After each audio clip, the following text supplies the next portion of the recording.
Sometimes it feels like the sun will never rise, like the birds will never sing again. Believe in a power greater than what you are going through. When you don't know what to do, keep breathing. That's right. When you don't know what to do, just keep on breathing, like the song says. From Los Angeles, the City of Angels, and from the Big Apple in New York City, or close to it. Welcome to all my caregivers out there in Radio Land. I'm Dave, the caregiver's caregiver at the Caregiver Dave radio show at caregiverdave.com, along with my lovely co-host Adrian Gruberg at thecaregiverspace.org. In a place near the Big Apple called Fire Island, if you know where that is.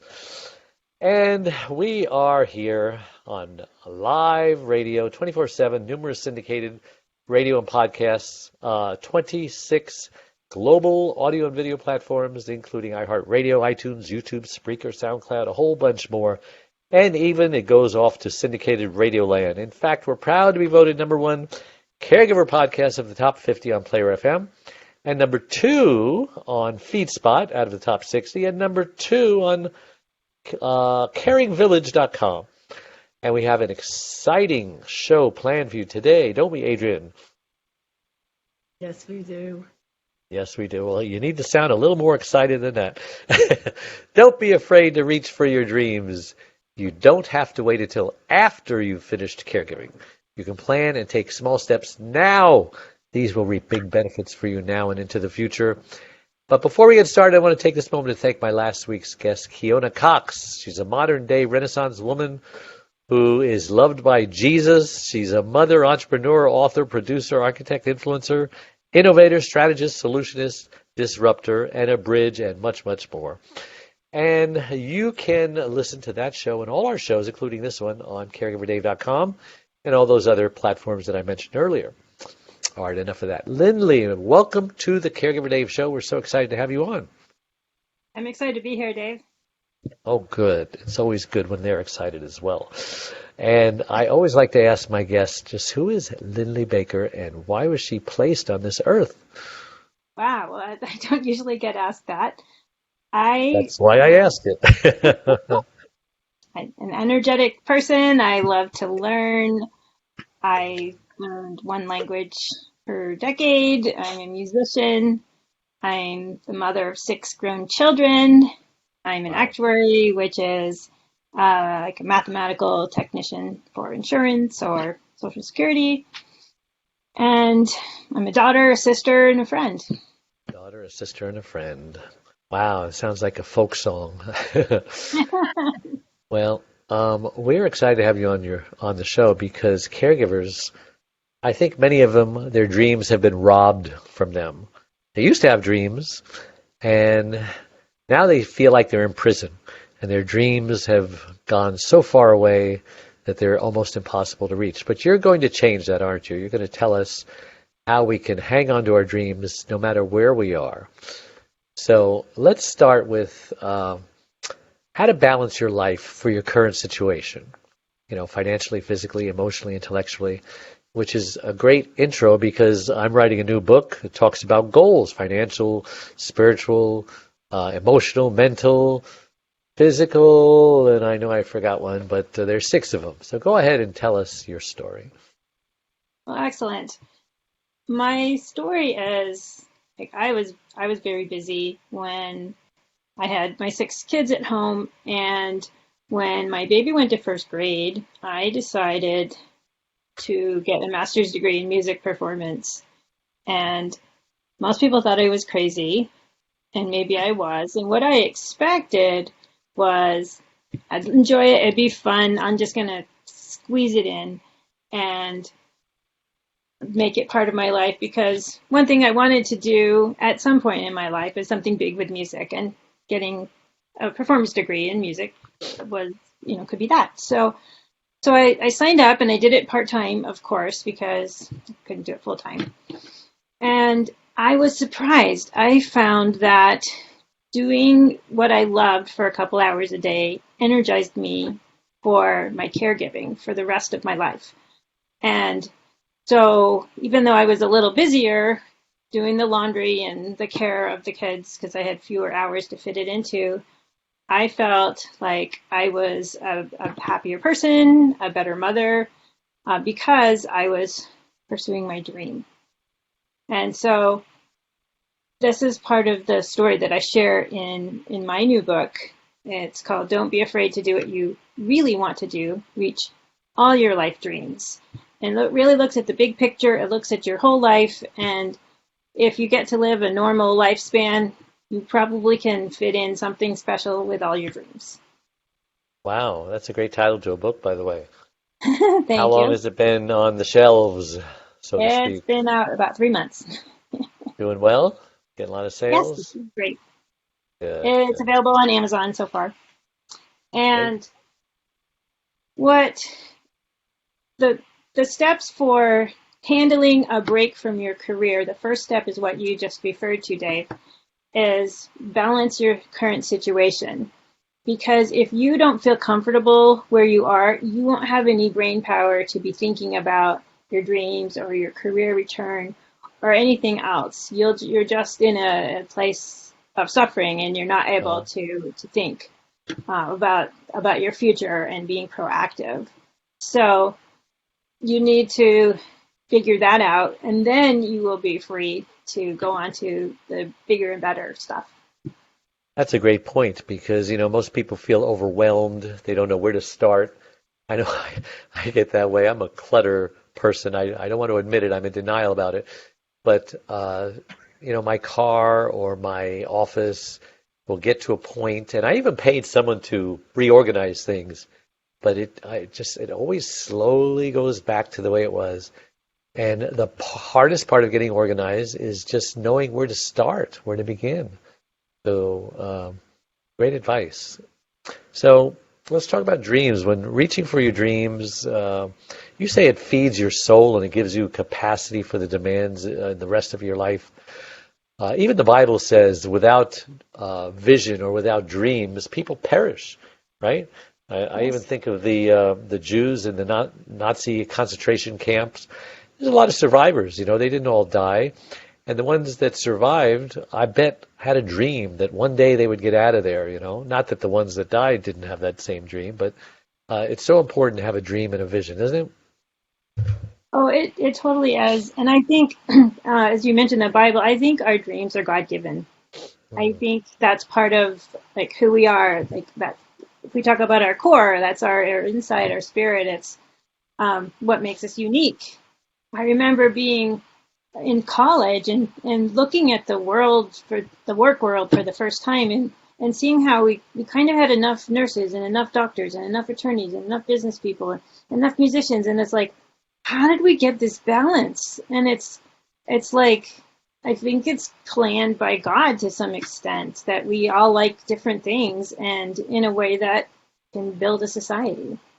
Yeah, I absolutely agree. I believe it's all God given. It's all part of a plan. It's all part of this master plan. Hmm. So, set up a virtual antenna for each of your life dreams. What does that mean? Well, it means to once you've figured out what your dreams are, is to try to pay attention to what you might be able to do with them.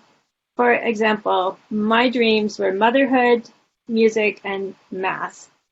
And so for my math The dream, three M's, huh? Motherhood, music, and math. that's the first section of my book, actually, my 3 M's that I figured out. It just happened I'll start with M. So for my math dream, I got a degree at the Wharton School of Business, majoring Oh, in the mathematical field of I'm actuarial impressed. science. Thank you. Dummy. And What? so, and then I got a job as an actuary. It was really cool. It was super fun because actuaries are like the experts of the insurance company, and then in that side, and then other sides are like underwriting or marketing, and those experts tend to be people later in their careers, people in their 50s and 60s that have a lot of experience. And I was in my early 20s, and I was like hobnobbing with them and collaborating on projects, and just loved my job. But you heard another M was motherhood. And so when my second child was born, I resigned my position and focused on motherhood. And I didn't want to think of that as, well, this is the end of my career in math, because I loved it too much. And kids grow up, hopefully, and then there should be a chance at the end of that caregiving to have a career. So I even had my kids kind of younger and maybe too close together for my sanity, but with the idea that I would have time for a significant career afterwards. So I was just trying to pay attention to what I might be able to fit into my life for math while I was busy with the kids. So I happened to be living in China in 1994. Really? Because my then husband had a job assignment there, and the whole family got to live there, which was cool. And I read in the monthly International Actuarial Journal that China was looking for a teacher for their first class of actuaries. And China had a planned economy under communism, so there's no risk. Nobody owns a factory that might burn down, and then where would they get money to rebuild it? There was no insurance. And then in the 90s, China was moving toward a market economy. It was establishing joint ventures with foreign companies, which was part of why our family was there. And so insurance was needed, and if you have insurance, you have to have an actuary to figure out the numbers. So they had found some really brilliant mathematicians, college students, and said, you guys are going to be China's first actuaries. And they were looking for a teacher, and I applied and got the job. Wow. And it was super cool to be a part of that. They were so smart. They won the prize for the first exam of the highest score in the whole world. 5 of my 30 students won that, tying the top score. And I'll tell you, when I took that exam, I didn't get any prize. But it was, and the exams are in English, and these people speak Chinese, and they still beat all the Americans, all the Brits, everybody else. So they were really smart, and it was a great experience. And that led to teaching at other universities later. And it was also part of staying connected to my profession, which really paid benefits later. We can talk about that more later. But in answering the antenna question, if I didn't have my antenna up, kind of looking for what might I be able to do to keep current, I would have totally missed it. Wow, China looks great on a resume. And what's it like living in China? Well, I can't tell you what it's like now, but 25 years ago, it was a challenging experience. We were in Shanghai, and it was very dusty. There was a lot of construction of high-rises. There were hundreds of bikes on the roads, pretty dangerous on the streets. So, For a biker? Well, or yeah. For a pedestrian? And for the cars, I mean, it was, cars. It was, people weren't used to having cars around, and so they didn't know how to be careful around cars. And so that part of life was hard. There were not a lot of foods that we were used to eating as Americans. They didn't sell cheese there. Asians tend to be lactose intolerant, and we did find at one grocery store some mozzarella cheese. It was made at the Shanghai Experimental and Training Dairy, and it was different. Experimental. I don't like the sound of that. I know, it was different every time. So it's like, well, we actually made our own cottage cheese, but really we had to get really creative in making our foods from scratch because we couldn't get what we were used to. The thing that made it great, though, were the people of China. They're really friendly and frank. We made some great friends, and I especially enjoyed getting to know my students in my class.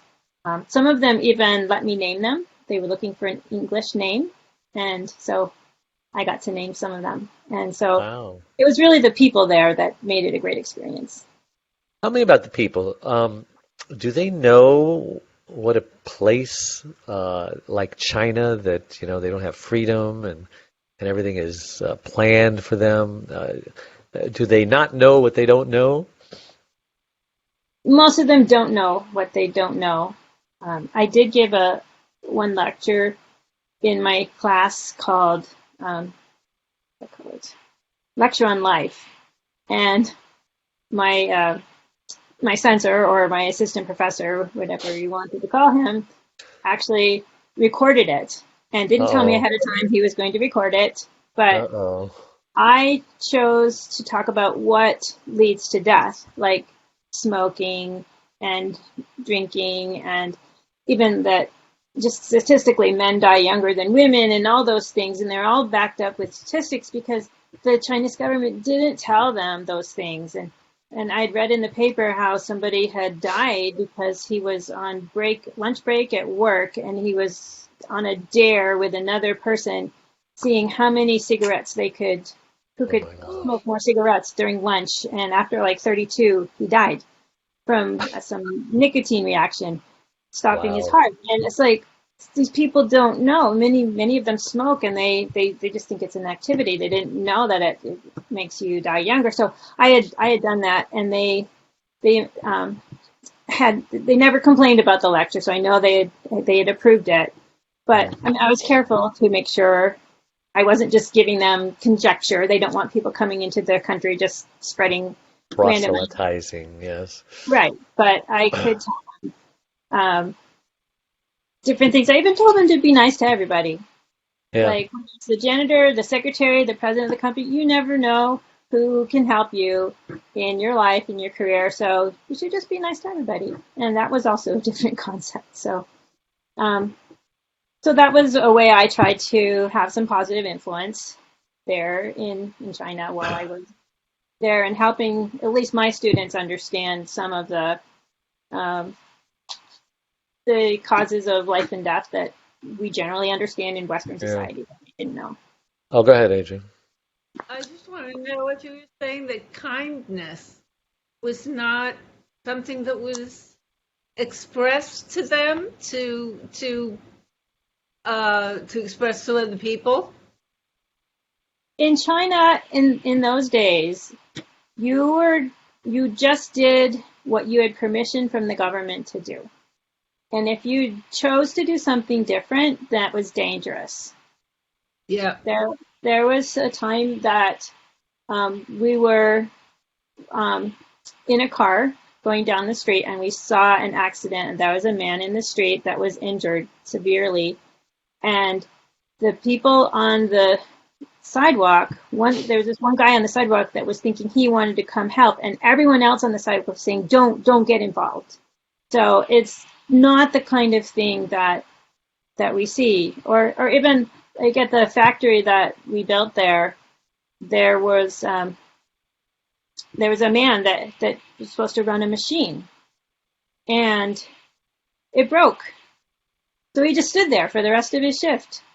And he came in the next morning and he just stood there.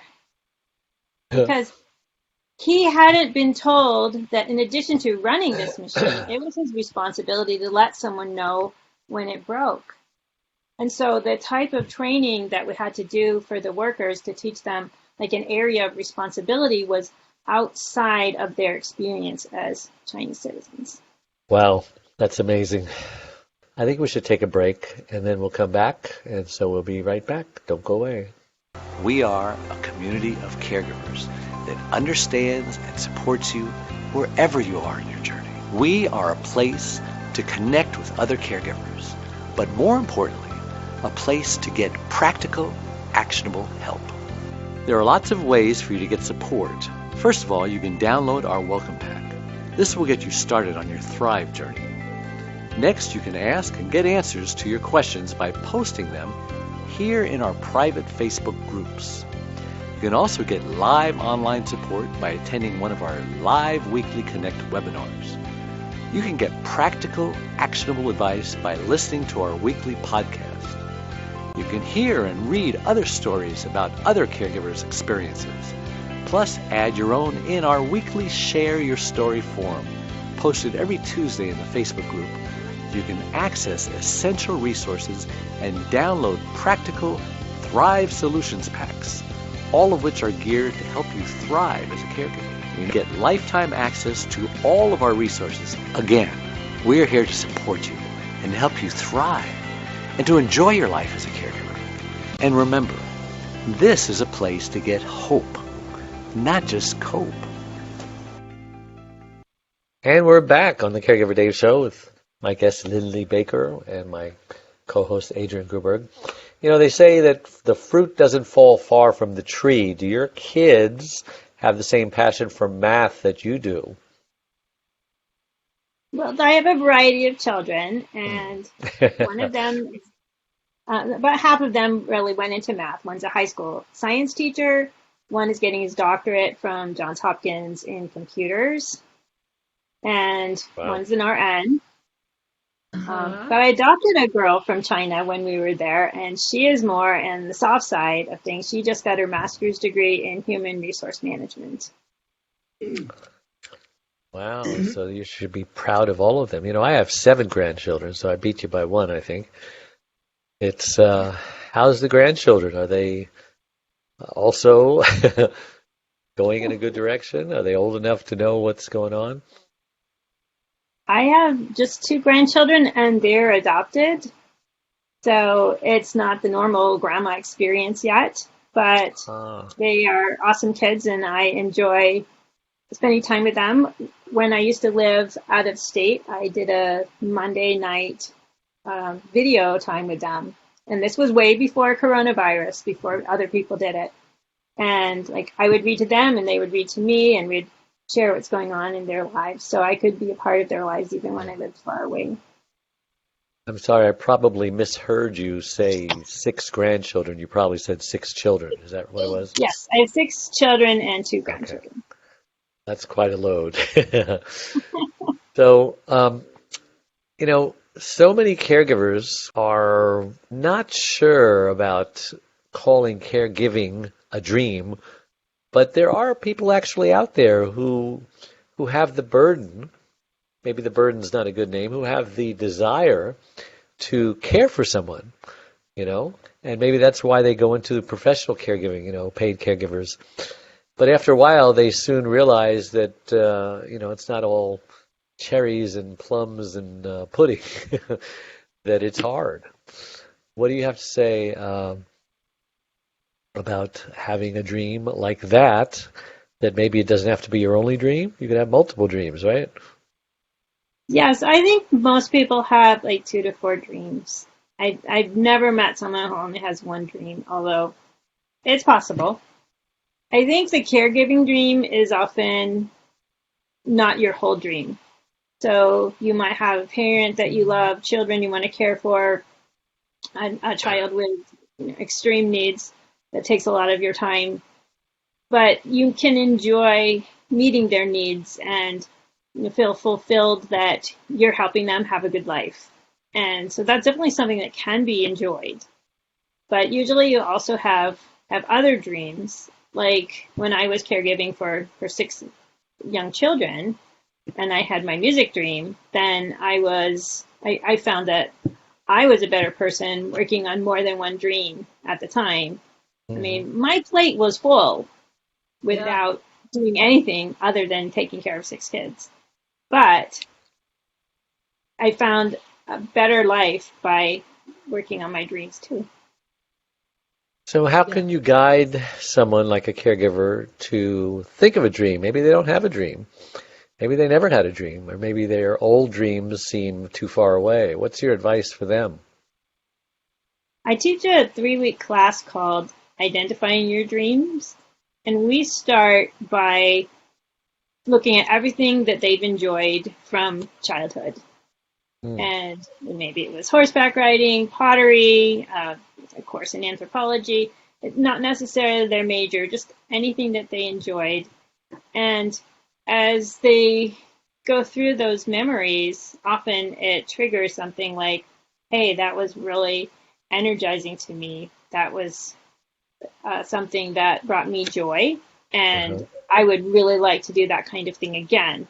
So my theory is that we can reach all of our dreams, but we can't reach all of our goals. For example, if your goal or you think your dream is to run a marathon in under 2 hours, then that's what a lot of people do. That's like the gold standard of long distance running. And let's say you're in a car accident and you lose the use of one of your legs. You're not going to be able to reach that goal in the marathon, but you could reach a similar goal. So your dream is probably more of like athletic achievement and fitness. So you could do like the wheelchair division, or there are other goals that you could set that would fill that dream. Yes. That might not be that original goal. If your dream is like a career job or to take a class or teach a class, work an occasional shift, um, what do you recommend for that? Should they, have some aptitude? I don't think you're saying, but you might be, that it's okay to have a dream that is totally outrageous that maybe you'll never achieve, to have it, to make you feel good? I mean, clarify that. Well, I think we have many kinds of dreams. Ideally, one of your dreams is something that makes money and you can have a career in it. But there are other dreams that aren't there for the money. My music dream, I never needed to make that my career or to make money. I made a little bit of money at it, but my focus has been more to enjoy creating great music and teaching music. And that's what makes me happy. I've organized music festivals and it's given people a lot of opportunities to perform in different ways, and including being a choir director for many years. So that's my dream, and it has nothing to do with a career. But if you have a dream that you want to be related to a career, it's also good if you have some aptitude in it, some talent. That helps, not necessary. But while you're caregiving, that's probably going to be a finite time in your life, and after that you may want to return to paid work, make a living. And so there are things that you can do while you're caregiving that are going to give you a head start toward your return.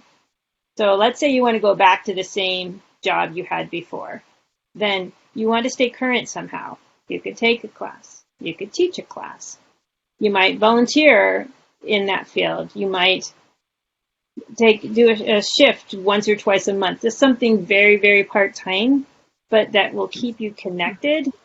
That will help your future employer see your dedication to the profession. It'll help you remember what you need to know to do that job.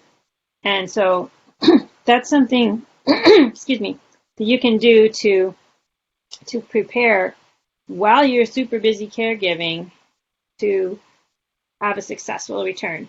And then if you don't want the job you had before, you want to get into some new field, then start preparing for that one and start learning about it.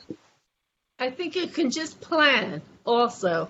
That can be very satisfying. Really fleshing out all the different aspects of what you might want to be doing. I was a graphic artist and advertising and marketing person. And then I started to do more fine art. And then I became caregiver, got wrapped up in the caregiver space after that. And now I'm starting to get back into the art. So just going through my materials and seeing the papers and the brushes and, all of the things that I've collected over the years for it is energizing. It makes it more real. Even if you never actually do it, like let's say you have distractions the rest of your life and you intend to do it, but you never get around to doing it, it's still a good thing to have that dream, no? Because we don't know what the future holds. Well, for me, I mean, I don't see myself having a gallery show. I do it for myself. Yeah. If it ends up being a gallery show, that would be great. I'm a sailor, so I've always wanted to sail around the world. But, I'm 67 years old now. Is that still going to happen? Well, I still have a passion for it. I still fantasize me doing it under the right conditions. It could happen. Maybe it's with a part of a crew that is going to do it, and I don't, the burden of all the work isn't falling on me. Maybe I'm just along for the ride. I can help out here and there because, sailing's hard work. And what you can do when you're 20, you can't necessarily do when you're 67, or at least without experiencing pain. But I still have a dream to live, on the water with a dock and my boat in the backyard. I don't know if it'll ever happen, but it's a dream. And yet, let's talk about the things that I didn't dream about that have happened, and I didn't know that they were dreams, and actually they weren't dreams. I've done 49 TV appearances, and that was never a dream. I mean, if somebody told me 4 years ago that I was going to be speaking all over the country and go on TV and speaking at all these places and writing 4 books and doing just the things that I've been doing, I'd say, "What are you, crazy?" It's like, yeah, I'm going to be an astronaut and go to the moon. So I just don't think that it's wrong to dream outrageous dreams that anyone else would say, "Yeah, come on, what are you, crazy?" Because look at what's happened to me, and look at so many famous people just kind of fell into what they do, and they really had no desire or ambition to do it. It just kind of happened. And so what's your opinion on all of that? Purposeful dreams and dreams by accident and dreams that seem outrageous? Really great ideas, Adrian and Dave. And especially what you were saying, Adrian, just thinking about and planning for your dream, like your art in the future, that gives you the same emotional benefit as actually doing it when you have time. And so just dream about whatever you think might be good, because if you have that antenna up to help you find it, it may happen. As far as like sailing around the world or living on a boathouse, those things, if you have your antenna up, if something occurs, maybe you could do something. Maybe you'll find like a sailing opportunity from India around Africa to England, or something that's not the whole way around the world, but it's part of the experience that you're hoping for. So I think as long as you're dreaming. I mean, someone asked me, like, what if everybody followed the principles in your book? How would the world be different? And I said, I think it'll be less zombie-like. Because people aren't thinking about their dreams and what they want to do. They just feel stuck and going day after day, and maybe occasionally getting away on a vacation, but not really having that lifelong vision of, I want 3 M's. I want motherhood, I want music, I want math, and that's what's going to make me happy. They're not thinking about that bigger picture. And so I just wish people would. Yeah. I have a gas station, and it has a coffee espresso bar inside and a drive-through. So many people work for me. They tell me, I have a dream one day to open up an espresso shop and this and that. It's like, that's got to be the most common dream out there. And they don't have a clue how much work it takes and how much money it takes, and finding the right location and the competition and this and that. But I let them have their dream, because you know what? Who knows? One day they might. At least now they're doing something to achieve their dream. They're working in a coffee shop, learning the trade and so on, So, yeah, I agree with what you're saying. What if the dreams are returning to the workplace, maybe some skills you had in the past? Talk about that. So I ended up taking 19 years off corporate actuarial work. So that's a whole generation. And if you imagine like a doctor or a lawyer or somebody gone for 20 years, you're not expecting them to be able to come back. And so I call that like my impossible, because people, would think, well, no, you can't. But I wanted it so much that I did what I could to try to make it possible. So that's why I taught in China and I taught in other places. And I've also volunteered with the International Society of Actuaries in their education program. So developing educational material, writing test questions, grading test questions. All those things helped me be current. And I didn't know if it would be enough to get back into the workforce. But for me, that whether I got back or not, I was okay doing those volunteer type experiences because I would know that I had tried my best either way. Turned out when I had the job interview to come back into the workforce, and it was, my resume was terrible. I tried so hard to make it look good, but I had lived in China and Japan and France and the US, and often when I had a job, then the family would move, and so it was so disjointed. I even had a professional help me with it, but finally I got in front of this brilliant interviewer named Grant, and he was trying to figure out like what made me click. And finally he just sat up like with his eyes wide open and he said, "You mean to tell me that you've done everything you can do to stay current while you were raising your kids without working?" And I'm like, "Yes." And he named it. He said he called it a 19-year investment. He could see that I had invested my little bit of spare time toward this career return. And that was the key to getting the job back in my profession.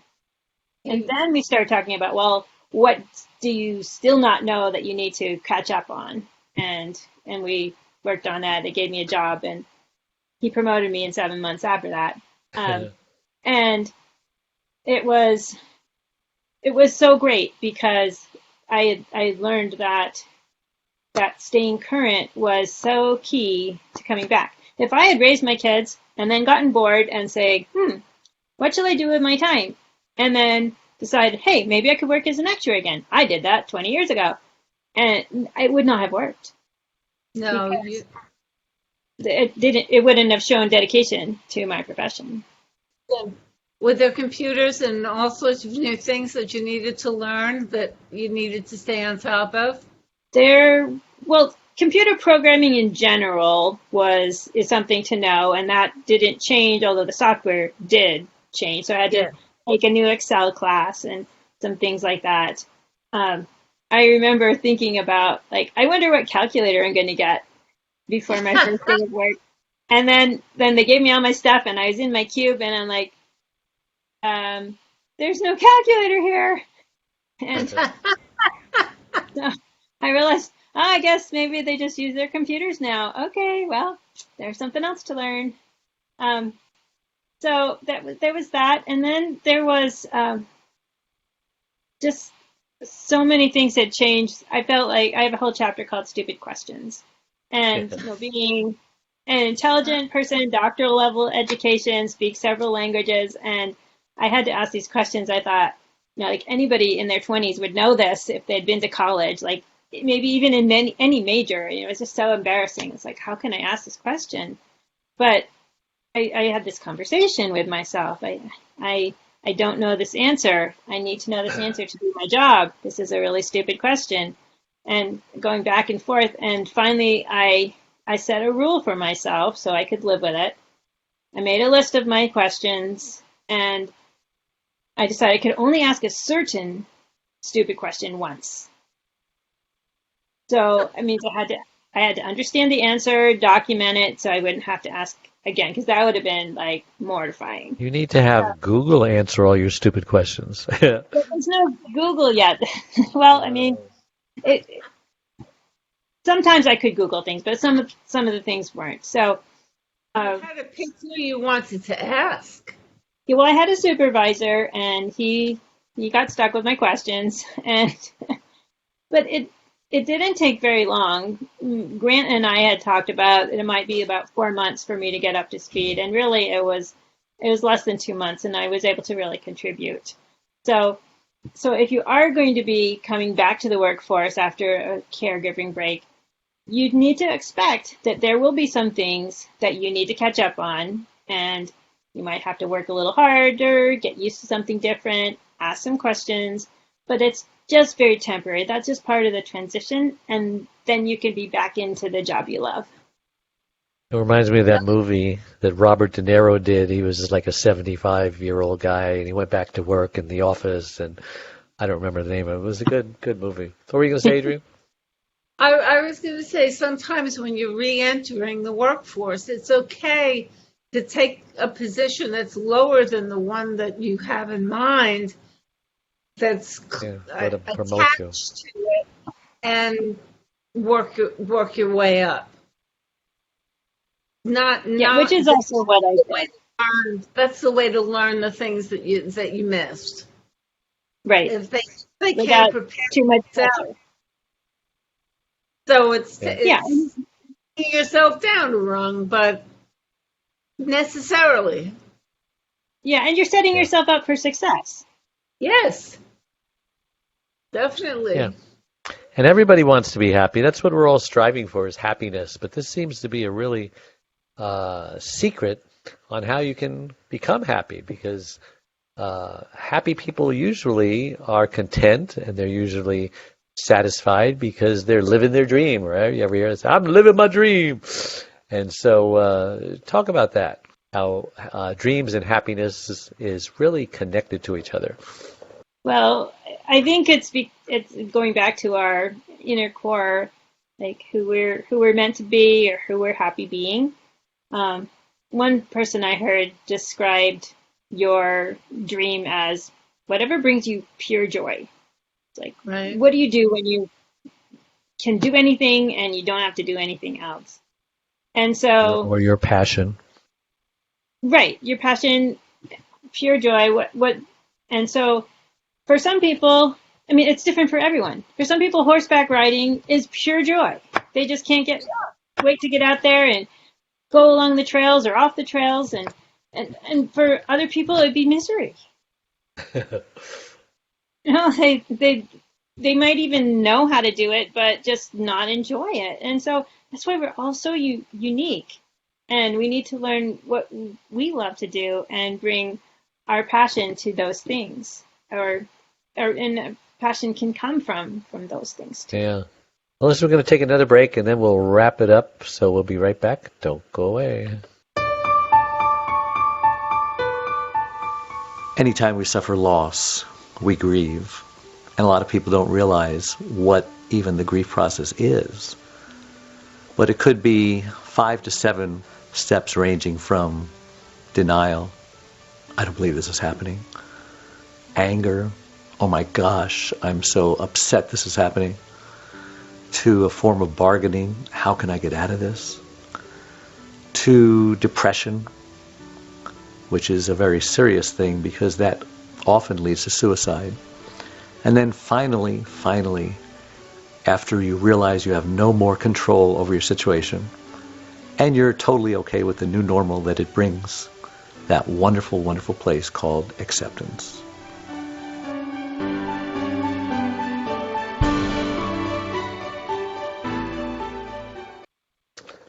And we're back on the Caregiver Dave Show with my guests Linley Baker and Adrian Gruberg as my co-host.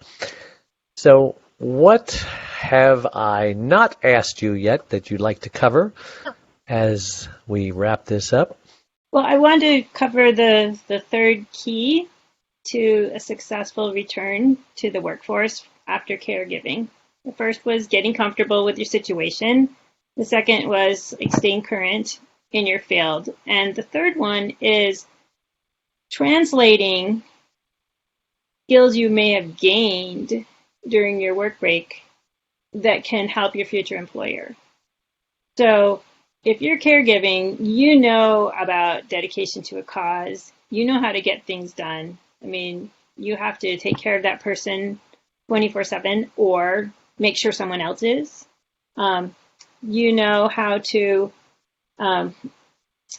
respect people, nurture people, help people, and you're totally dependable. So those are skills that you probably aren't thinking about putting on your resume. You're putting on your resume the work experience you had in the past and your education and things. But these are the things that make employees successful. If you're going to be a good leader or a good team member, you need to know how to get along with people. You have to know how to lift people. You need to be dependable. And so if you can put some of those skills onto your resume, then that may give you the edge that you need to get someone to hire you again. When I was looking to come back to work and I had my 19-year investment, I couldn't put onto my resume organizational skills from organizing 6 kids and figuring out how to live off of 16 suitcases worth of stuff for the whole school year in China, running music festivals, all that management, organizational experience, dealing with grown-ups in society for school activities or music festivals or church activities, all that was very valuable because, as I said, I got promoted 7 months after I got back to the workforce. And that's not to a manager position. So it's not from what I learned during those 7 months. It's what I also brought to the workforce that I didn't have on my resume. And they said, you're a great manager. You're like a better manager than 90% of the people here. And well, sure I was. I had more managerial experience than people who sat at a desk all day for 20 years. I had time to do things outside of desk work. And they saw that. And then a few years later, I changed companies and went up to a higher level. And then after 7 months there, they promoted me to full vice president. And again, you don't stay an assistant vice president for 7 months. Nobody does. It's like 5 to 10 year position if you ever get up to vice president. But it was all those skills that I had that didn't go on the resume that gave me the ability to manage people and lead people and inspire people. So I have a class now where I teach people how to take these soft skills that they've gotten during their career break, whether it was caregiving or they were climbing mountains or whatever they chose to do, and showing the employer that that is also an advantage they're bringing to the work. Yeah, life skills are underrated. Yeah, they are, and they're so important. And there's one more thing that you bring that that doesn't go on a resume, but can go as part of your interview conversation, is your pent-up enthusiasm. I had so much enthusiasm to work as an actuary again because I loved it and I hadn't done it for 19 years. And if I had kept doing it all that time, I would not be so enthusiastic about it. I don't think I'd be bored, but it wouldn't be this. I wouldn't have that same passion. And so that is also something that you can bring back to your new employer after a career break. Well, it's amazing how fast this time has gone, right? Whenever you're having fun, you're having a good time, time flies. So if listeners are interested in finding out more about you, where can they go? You can go to my website, linfluence.pro, that's Pro, and the word Linfluence is the letter L and then influence, so Linfluence. Didn't get that. Yeah, Linfluence is dedicated to using my talents to make the world a better place. Linfluence, and if you want my great. book, you can get information at linfluence.pro, or you can go to Amazon and you can get a paperback or ebook of Don't Be Afraid to Do What You Really Want to Do, Reach All Your Life Dreams. Great title, great book, great guest. Thank you so much for coming on the show. And to all my listeners, thank you again for tuning in. So until next time, I want to say bye-bye. We'll see you again. Sometimes it feels like the sun will never rise, like the birds will never sing again.